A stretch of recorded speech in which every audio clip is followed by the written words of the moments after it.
Welcome back. You're watching World News and I'm your host, Klaudia Czerwinska. The United States and Russia carried out another prisoner swap on Thursday in Abu Dhabi, according to media reports citing the U.S. Central Intelligence Agency. Among those released is Ksenia Karelina, a Russian-American ballerina who was sentenced to 12 years in a penal colony for treason after donating around $50 to a U.S.-based charity supporting Ukraine. In return, the U.S. freed Artur Petrov, a German-Russian citizen arrested in Cyprus in 2023 for exporting sensitive microelectronics.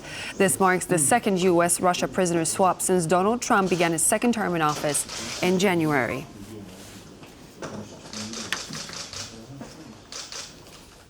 The EU enlargement boss Marta Kos said that negotiations are ongoing for Ukraine to join the bloc, which will unlock manifold business opportunities. A major hurdle, however, is that the 26 member states must negotiate with Hungary to make this happen. The comments were made at the Ukraine-EU-Brussels summit in Brussels. And we're now joined live by our EU correspondent Angela Skujins from that event. Welcome back, Angela. So what else was discussed about Ukraine joining the EU during the meeting so far? Yes, so this was just one talking point at a press conference here today at the Ukraine-EU Business Summit, but it very much dominated that conversation. So we know that the EU Commissioner for Enlargement, Marta Kos, she was speaking about the many business opportunities for Ukraine when and if it joins the EU. We're talking about benefits from the single market as well as renewable and defence business opportunities. But that major hurdle is Hungary. We know that Budapest has been stalling the opening of those accession cluster negotiations. So a reporter asked that commissioner how it plans to get over the Hungary problem. Let's take a listen to what she had to say in response. The whole European Commission team, around 1,000 people in Brussels, are working on this every day. We could end all the screening processes in this year, so we will be ready when the Council will be able to bring the conclusion to open all the clusters. I am sure that this will be able in this year. But of course, we have to work also with Hungary. Yes, but we also know that Poland has made Ukrainian accession one of the cornerstones of its EU Council presidency, which started in January and winds up in June. So TVP World asked the Polish EU Affairs Minister, Adam Szłapka, how he plans on closing this deal for Kyiv. Let's take a listen to what he said in response. We are talking about that. We know the circumstances, we know who is blocking that, and we need to talk. The unanimity is needed. But there are many other things on the agenda today here at the EU-Ukraine Business Summit, as well as reindustrialisation opportunities, so businesses investing wisely as that country, Ukraine, battles wartime. But we know that the thrust of this event is for the EU and Poland to demonstrate that not only do they support Ukraine on the battlefield, but also in the boardroom. That's all from me. I'll send it back to you in Warsaw. Thank you so much, Angela, for breaking all this down for us. Angela Skujins reporting live from Brussels. In his Wednesday night's announcement, Ukrainian President Volodymyr Zelenskyy confirmed Ukrainian intelligence reports which indicate that 155 Chinese citizens are fighting for Russian forces against Ukraine on its occupied territory. To learn about the latest on the topic, we're now joined by our Ukraine correspondent, Oz Katerji. So, Oz, are we to find out about more Chinese citizens, nationals fighting for Russia and Ukraine in days and weeks to come? What's the feeling on the ground and what do we know so far? Well, the Ukrainian government insists it has more details on Chinese citizens fighting alongside Russia. But the reason there has been such a surge of information about it at the moment is because two of them were captured in the Donetsk region fighting alongside Russian forces. So that has naturally given Zelenskyy something to take with him in these diplomatic meetings, and particularly with the antagonism happening between China and the United States. Zelenskyy perhaps sees this as an opportunity to further drive that wedge in and show Donald Trump that China and Russia are working together to help Russia in its war in Ukraine.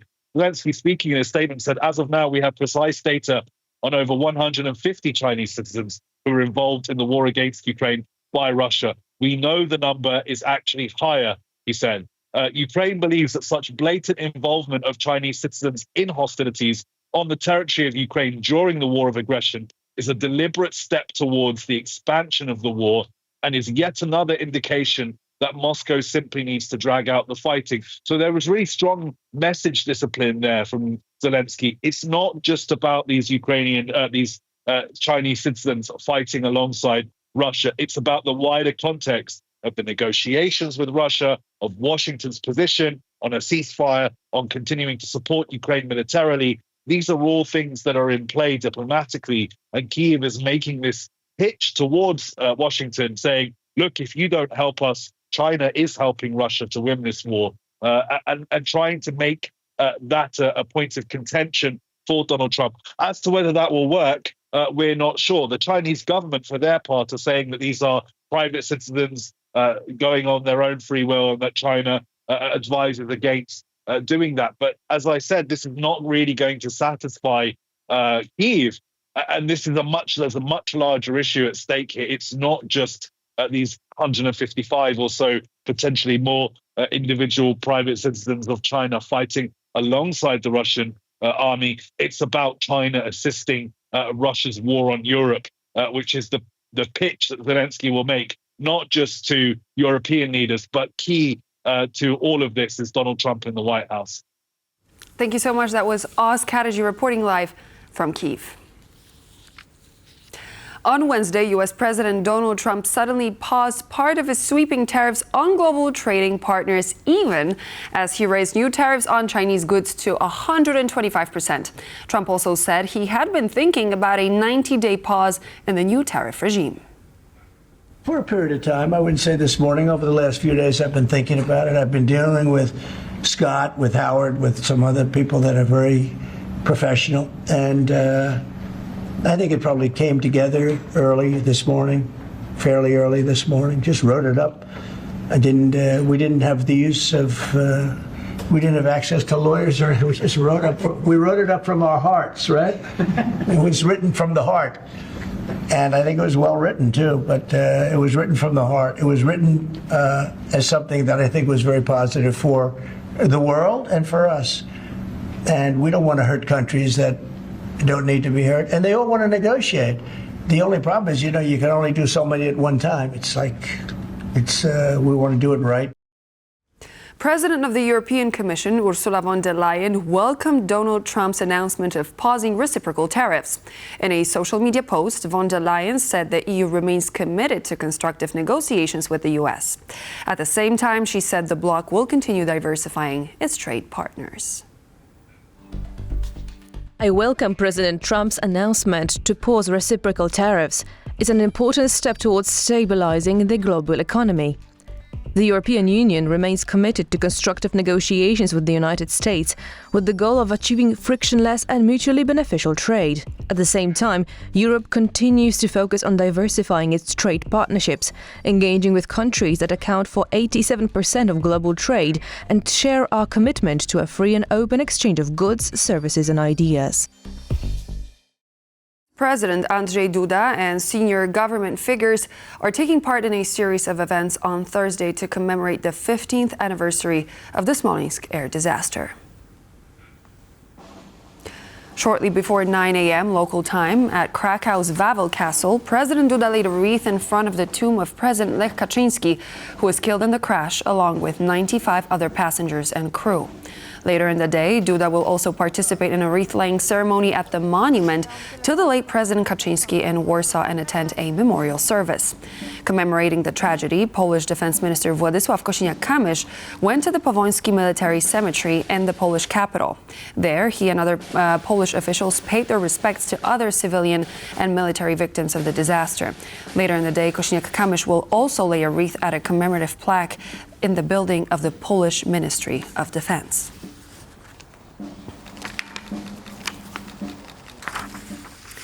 It was was a good night for Robert Lewandowski's fans as the Barcelona striker netted twice in a convincing 4-0 Champions League first leg quarterfinal against the old club Borussia Dortmund.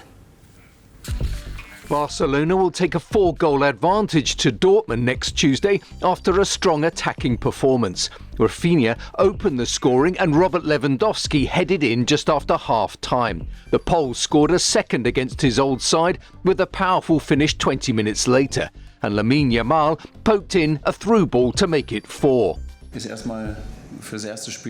Of course, 4-0 is a good result for the first game, but we still have to play in Dortmund. I know Dortmund. I know how the fans support the team. It really is an outstanding atmosphere, one of the best teams I know. On Thursday evening, Legia Warszawa will host Chelsea in the Europa Conference League quarter-finals. The Blues have won their last 6 Conference League games and led the league phase table with 18 points, while Legia was 7th in the table with 12 points. Meanwhile, Jagiellonia Białystok are in Spain this evening for their Europa Conference League quarter-final against Real Betis. And so this marks the end of our news broadcast, but I really do hope we're going to see you back here on TVP World in just a moment as we're coming back to you with more news and features.